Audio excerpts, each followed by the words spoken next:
Hello everyone, and welcome back to the Lotus Sutra. Last time we saw higher dimensional gods and legendary dragons assemble, but the sutra describes even more otherworldly beings, celestial musicians who play cosmic melodies, and giant mythical birds that cover the sky known as Garudas.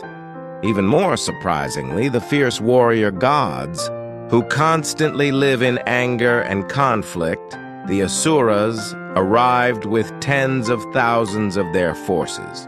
And finally, representing humanity, a human king carrying the burden of great sins, King Ajatasattu, also reached this sacred mountain.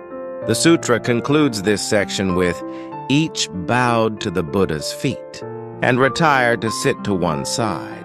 Higher dimensional gods, proud dragons, fierce Asuras, and humans, beings from across the entire universe, bowed deeply to the Buddha in absolute unison and sat in silence."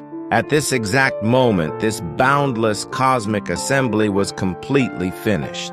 Countless beings from other dimensions gathered to hear a single teaching, enveloped in perfect silence. In this miraculous space where the energy reached its absolute peak, the Buddha's next action was beyond our wildest imagination. The story finally dives into the supernatural phenomena that decode the universe's source code. Stay tuned for the next episode!